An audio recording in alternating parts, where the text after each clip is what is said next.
You're listening to Wealth at Work, a show designed to help advisors think, make decisions, and cast a vision to create a business for the future. Hosted by financial planner, author, speaker, and CEO of Advisor2X, Ross Marino.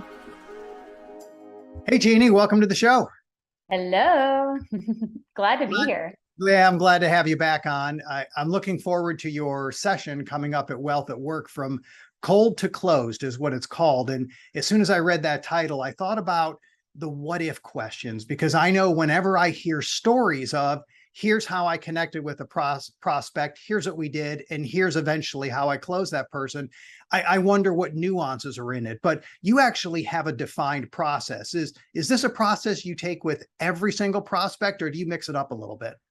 Every single prospect, every single cold prospect. Now, a referral might be a little bit different, but anybody who I'm going after cold, we follow the same key milestones.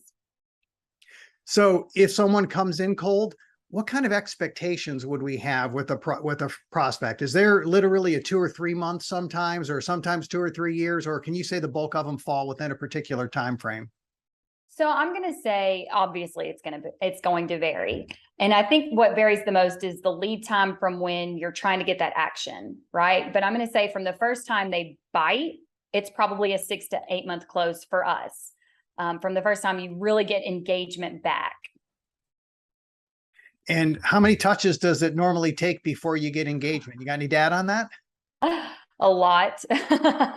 I probably could pull that data, but one of the first milestones we do is, of course, connect on LinkedIn, which it's hard to count those drips. And then, of course, the email drip. So yeah, it's hard to track those, but a lot. It's a heavy lift.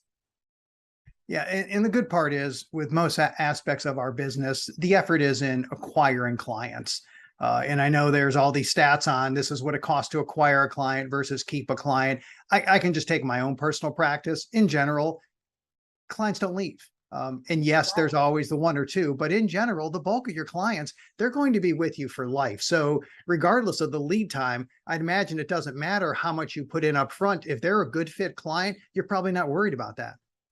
Well, true. That's absolutely true. But what you're also looking for is the momentum and the snowball, right? Like at any given point in time, you should have a prospect at a different phase of the pipeline. So it's not going to feel like you're just twiddling your thumbs for a year. You have them constantly falling.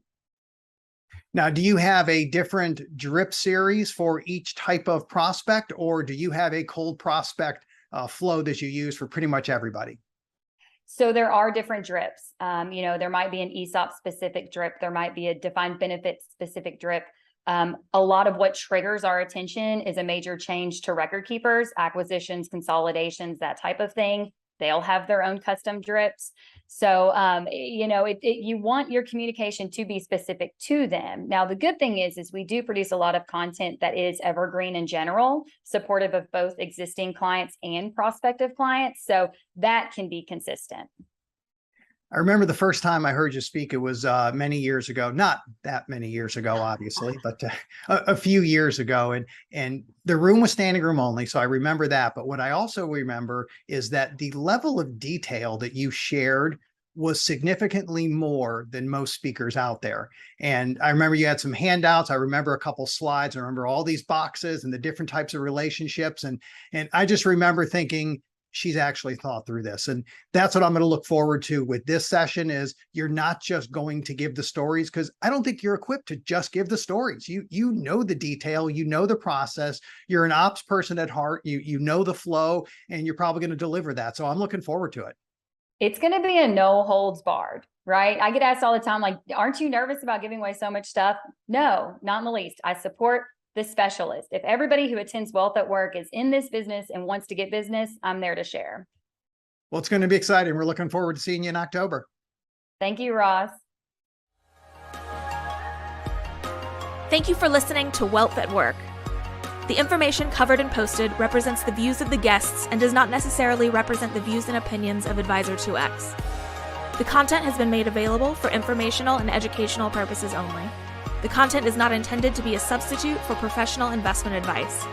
Always seek the advice of your financial advisor or other qualified financial service provider with any questions you may have regarding your investment planning.